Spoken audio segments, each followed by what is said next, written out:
Va ora in onda Lega e dintorni. Vita delle sezioni, impegno dei cittadini sul territorio. Con Stefania Paccagnella e Marco Grimoldi. Buongiorno a tutti voi, buon pomeriggio. Siamo qua, siamo sempre qua. Marco Grimoldi e Stefania Paccagnella. Ciao Stefania, oggi ciao. puntatona perché abbiamo qua tanti begli ospiti. Siamo andati in una sezione dove è nata la Lega, ragazzi, è nato Bossi e di conseguenza Cassano Magnago. Due paroline su Cassano Magnago, innanzitutto, è a 41 km da Milano, una 25 da Varese.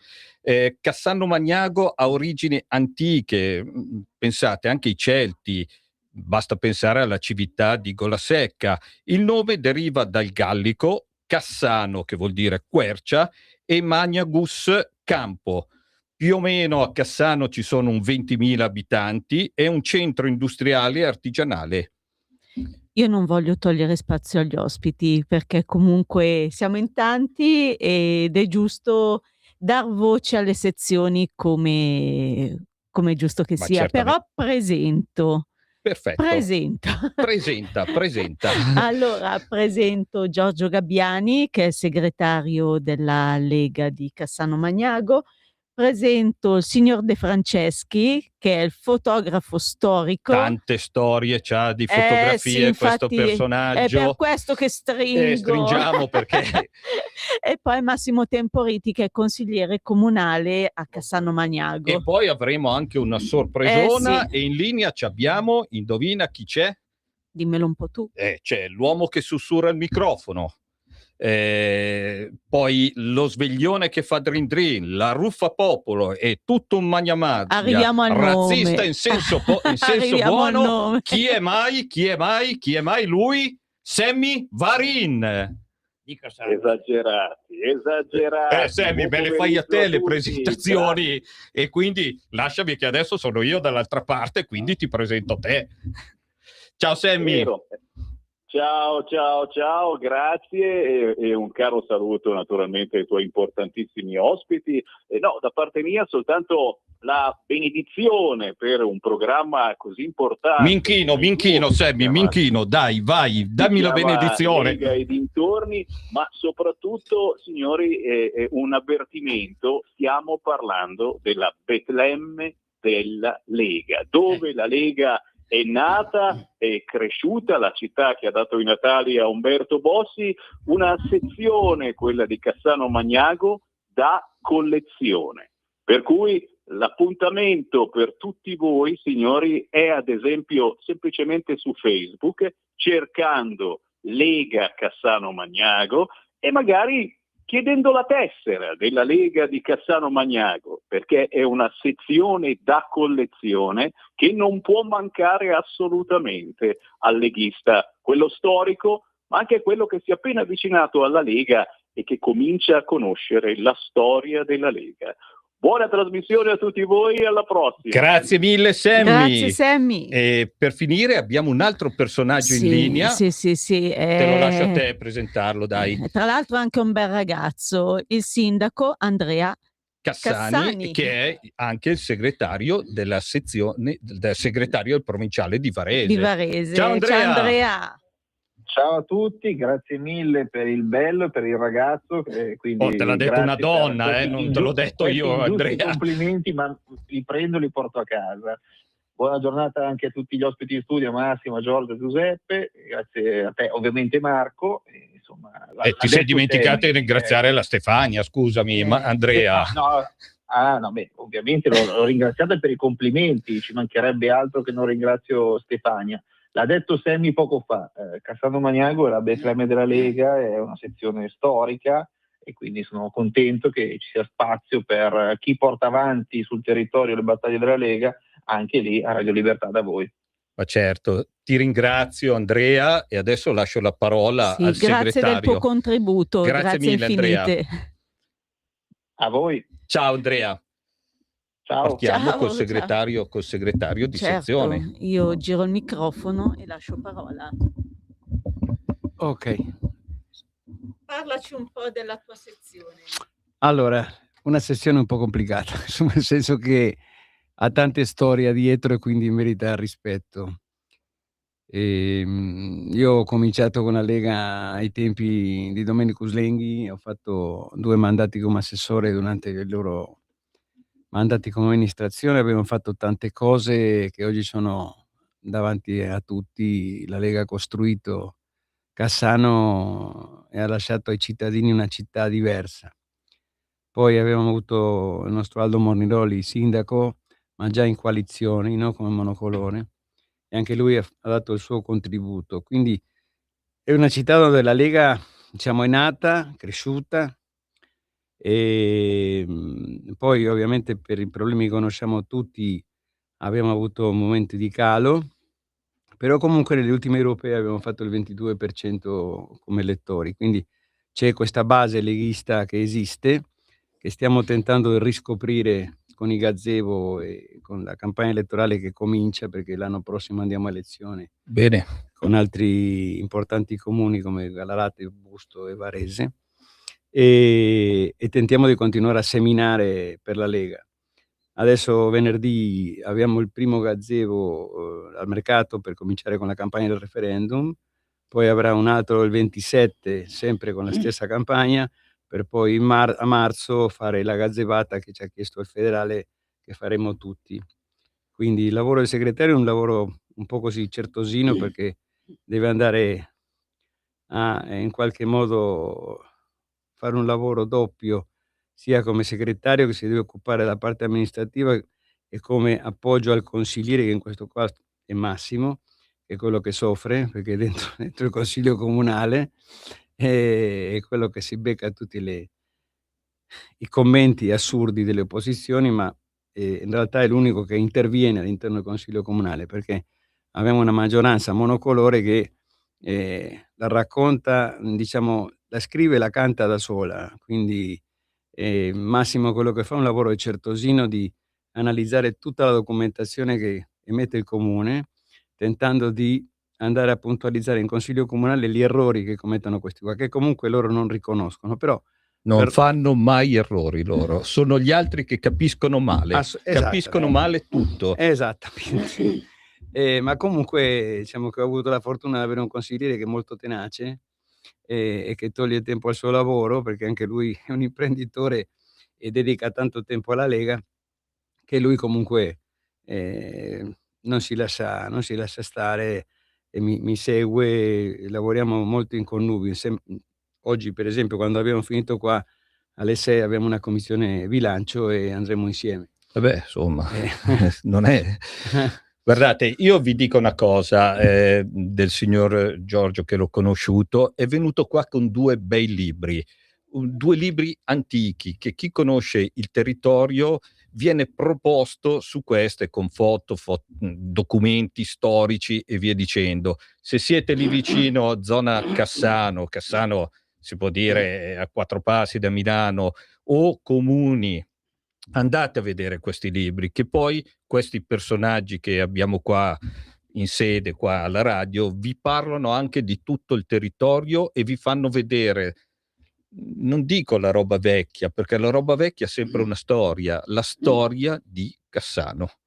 Guarda, se posso permettermi, per appunto andare a vedere i libri e soprattutto parlare con i militanti è la cosa più importante, perché i libri sono interessanti, però conoscere i fatti accaduti realmente ha un fascino incredibile e quindi insomma E la storia va conservata sempre. Parlate con Giorgio.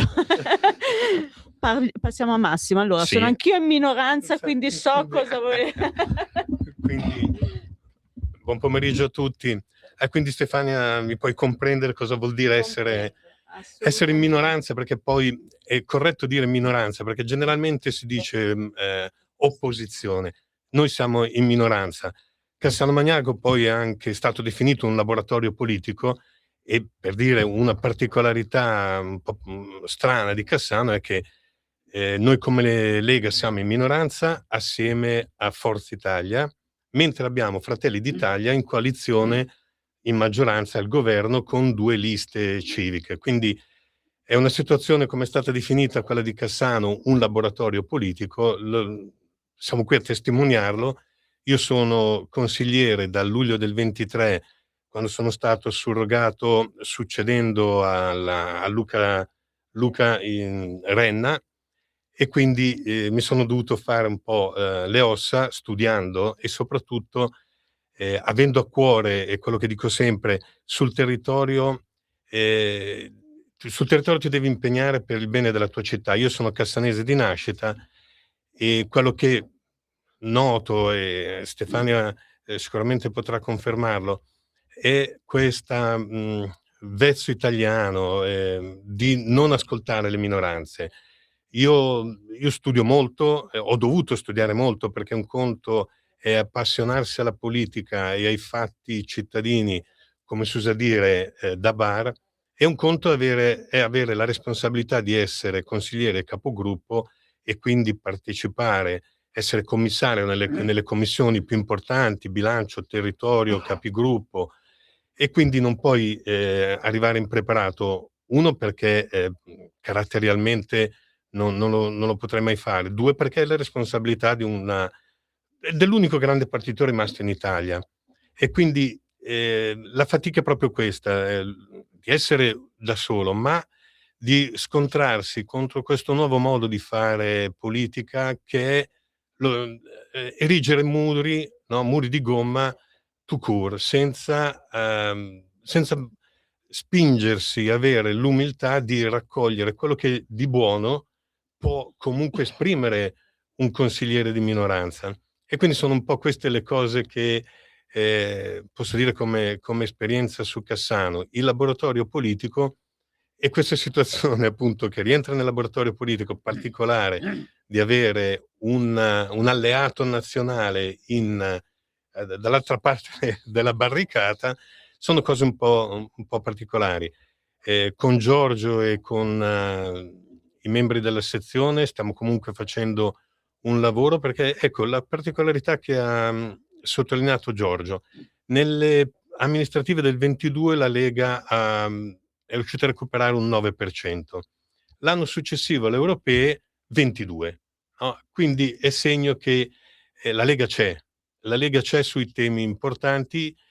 Nelle amministrative, quindi sul territorio cassanese, le vicissitudini hanno portato un pochettino, come insomma bisogna essere onesti, come tutte le storie, come tutte le epopee, hanno un picco e hanno poi una ricaduta, no? Però il sentimento c'è.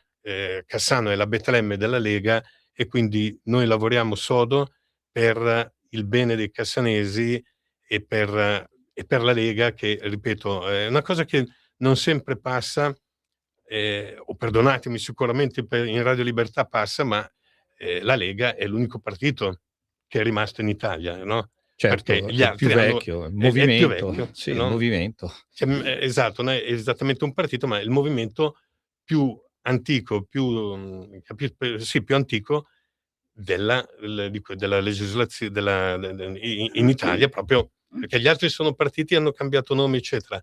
La Lega è Lega, e quindi dobbiamo tenere alta questa bandiera nell'interesse, appunto, delle sezioni, perché, come si diceva, sono poi le sezioni che muovono il nazionale, che muovono verso il nazionale. Sono le sezioni che si scontrano con le persone, con la realtà, con le difficoltà di amministrare, perché con questo non voglio dire che sia facile amministrare, che quindi chi è in questo momento nelle posizioni di maggioranza sbaglia perché è in maggioranza, o sbaglia perché non sbaglia, perché chi fa sbaglia. È complicato lavorare, e diventa ancora più complicato quando non c'è questa volontà del cosiddetto bene comune, soprattutto a livello territoriale.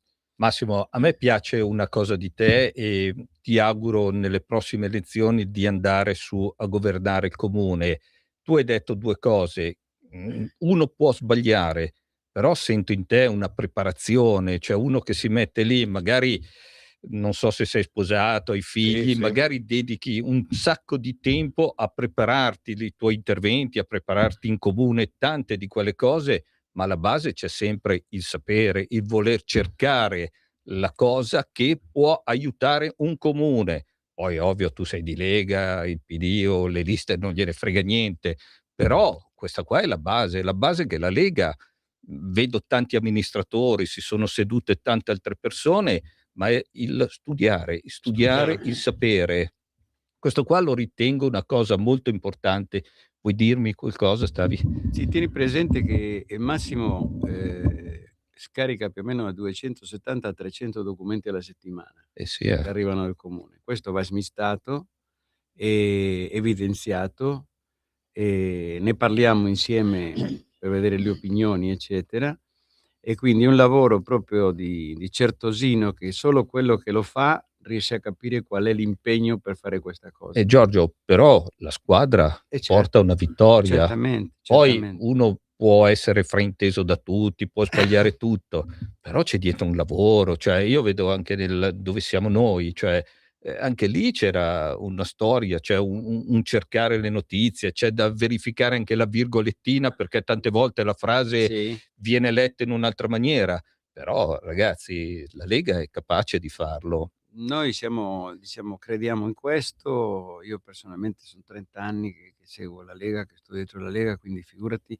E ritengo che questo modo di lavorare è l'unico modo per mantenere la Lega viva e per entusiasmare ad altre persone a seguire la Lega. Certo, sono belle frasi che dici e niente. Adesso abbiamo qua lo storico, il mito, una leggenda, il fotografo.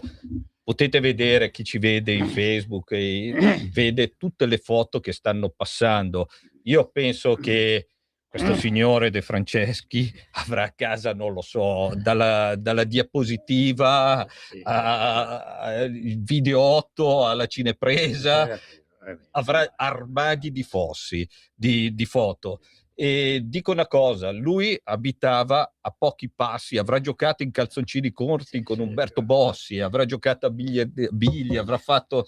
Io ve lo presento, è qua De Franceschi, a te il microfono e parla. Allora, io prometto che è la prima volta in 86 anni che non parlo al microfono, perché sono sempre stato meno anni. Comunque sia, sta di fatto che sono stato veramente schivo da queste cose pubbliche. Ad ogni modo, io ho conosciuto Umberto quando avevo circa 11 anni, perché abbiamo fatto la casa a pochi chilometri, circa 300 metri. E perciò era uno che non aveva voglia di lavorare, Umberto, però aveva una testa, una capacità che praticamente lui era a capo. Già, se non pensavi come lui non eri già più suo amico.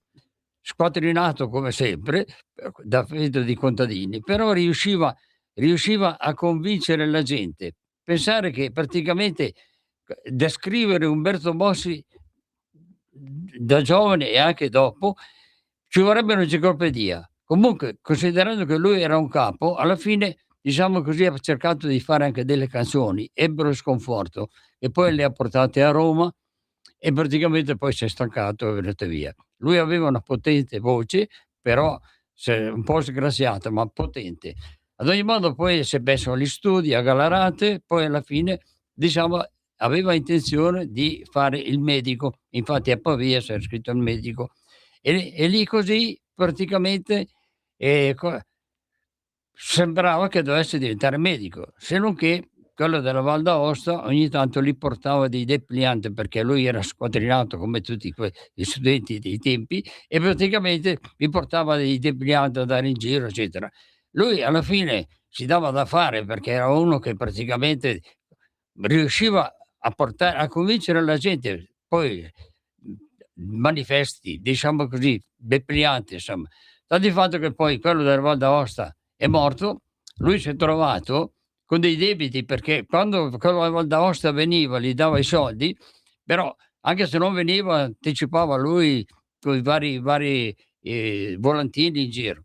Sta di fatto che dopo avrebbe dovuto diventare medico, ma alla fine ha dovuto abbandonare per seguire l'idea geniale, diciamo così, della Lega, Alberto da Giussano, e da lì è partito ed è stato l'unico politico italiano che dal nulla ha creato un partito. E bisogna considerare questo, perché nessuno è stato capace fino adesso di farlo. Poi, come tutti i politici, qualche errore magari l'ha fatto anche lui, però era un capo, comandava lui, cioè, e tutti sottoscrivevano quello che aveva fatto. E a poco lui ha cominciato poi con la Lega Nord, che praticamente, diciamo così, la Padania, che era proprio quella che è stata lì, col federalismo, che era un'idea nuova, un'idea, diciamo, geniale, perché effettivamente nessuno pensava alla Lega, cioè che uno inventasse un partito proprio federale. Dopo, naturalmente, ho cominciato con Miss Padania, con altre cose, praticamente, però dopo li siamo persi. Però lui era sempre il capo. Dopo, naturalmente, per farla breve, perché sennò ci sarebbe da scrivere un'enciclopedia, lui si è ammalato e Salvini, che era il pupillo di Bossi, praticamente ha preso le redini. Tanti non l'hanno seguito perché effettivamente l'idea di Bossi era un po' diversa da quella di Salvini, però tutto sommato, insomma, la Lega ha avuto un calo, però adesso si sta riprendendo parecchio e direi che è un partito che comunque fa strada, perché effettivamente le idee della Lega, soprattutto sul federalismo, diciamo, sono giuste. Che l'Italia è sempre stata federale. Adesso le idee sul federalismo sono quelle che stanno passando adesso. Esatto, sì. Perché l'Italia è sempre stata federale, perché una volta c'erano i vari ducati, il ducato di Parma, il ducato di Piacenza, eccetera, perché i problemi del nord sono diversi da quelli del centro e da quelli del sud. Perciò non si può fare cose. Infatti l'idea del federalismo è sempre stata geniale, però dopo sai i vari partiti che hanno convenienza fare che ognuno tira l'acqua per il suo mulino. E poi comunque, insomma, troppi partiti non va bene. Io starei qua fino a domani ad ascoltarti di quelle storie. Ci sarebbe da dire tante cose, ma cosa vuoi adesso? Pongo una domanda. Sì. Qual è la foto che conservi con più ricordo, che la tieni lì nel tuo cuore, la tieni come un qualcosa di sacro? Guarda, ma con Bossi oppure... Ma no, in genere. Ma guarda, ne ho talmente tante. Io penso. Ma ce ne sarà una come quello di Topolino, Paperon che aveva la numero 1. Tu che cos'è che hai come? Beh, ho una foto con Umberto Bossi quando praticamente è andato in Parlamento. Praticamente lì era proprio, non è che sono andato a Roma, ma praticamente dice che sono stato con lui, che poi c'erano tutte le altre foto, infatti non fece da me a Cassano. Guarda, ci sono che stanno scorrendo, lì vedo una manifestazione. Guarda chi c'è adesso, c'è Salvini Giovincello che hai fatto. Sì, ma Salvini è stato il pupillo di Bossi, sempre, perché da ragazzo Salvini da ragazzo ci dava da fare qui a Milano, era uno di quelli. Guarda Sammy, hai fatto anche la foto a Sammy, guardalo lì, Giovincello, era già cappellone. Però Sammy, guarda, ci prendiamo nel senso buono, ci prendiamo tanto in giro, perché lui dice: abbiamo qua il neo segretario della sezione Rescaldini. Sammy, guarda che fra un po' sono 4 anni, cioè fra un po' c'è le elezioni, però sai, siamo sempre senza ironia, come lui mi prende in giro Rescaldina, ci sono le terme, passa il Busente, sì, magari nei boschi si respira odore che può creare, però insomma non sono la mia sezione alla colonia eleoterapica, di conseguenza Turbigo. Insomma, siamo i privilegiati. Turbigo c'è il ponte là, così. Insomma, è specifico quel ponte lì, perché passi di là, passi da un'altra regione. Comunque con la Betlemme il tempo è tiranno, siamo quasi, ci fanno non ho salutato Natalia non l'ho salutata. Mi dispiace, t'ho scritto anche il nome qua per ricordarmelo sempre. Natalia è un angelo, grazie mille per tutto e per la pazienza, soprattutto. Qualcos'altro. Ma di angeli ne ho conosciuti tanti, però alcuni sono caduti per troppo peso. Sì, un'ultima cosa, perché Natalia giustamente 2 minuti ci dà ancora, e quindi lascia a te la parola. Grazie. Tutto rispetto per Giorgio. No, volevo aggiungere soltanto questa cosetta, che questa è la sede più opportuna. Cioè, ho molto apprezzato i corsi online che la Lega ha fatto durante questo inverno, erano 8 appuntamenti se non mi ricordo male, e invito tutti i tesserati, ma soprattutto tutti i consiglieri che non hanno avuto possibilità di seguire quei corsi online, sono ancora disponibili andando nel sito, quindi online. Sono stati veramente molto interessanti e nel mio caso specifico molto utili. Li abbiamo anche divulgati in sezione, qualche spezzone l'abbiamo visto in sezione, quindi ringrazio per l'impegno che è stato profuso nel produrre quegli appuntamenti, e quindi ringrazio dell'opportunità. Ti dico anche un'altra cosa: stasera parlano dei referendum, c'è l'onorevole Bongiorno che parlerà appunto alle ore 19. Avvocato della Lega, sì. Molto utile, e poi la comodità dell'online è impagabile. È impagabile. Ragazzi, grazie. Io vi saluto, vi do del ragazzo perché anch'io sono un ragazzo, 15-18. Non sei come me, sono più ragazzi. È un piacere che voi siete stati qua a esporre le vostre tematiche del territorio, le vostre esperienze e forza e coraggio che si vince. Modo di amministrare sia la sezione che in questo caso anche la... No, comunque bisogna votare sì, perché bisogna cambiare il sistema della magistratura. Certamente, perché abbiamo 3 specialità alla magistratura. E ti voglio qua fra 20 anni e con altre foto, con altre pagine. E un'altra cosa, lo ripeto per l'ultima volta, andate in sezione da loro, che hanno fatto un libro con le sue foto, con tante cose, vi parla di Cassano Magnago e della storia della Lega. Grazie dell'opportunità. Grazie a tutti, ciao Stefania, alla prossima. Grazie. Ciao. Avete ascoltato Lega e dintorni.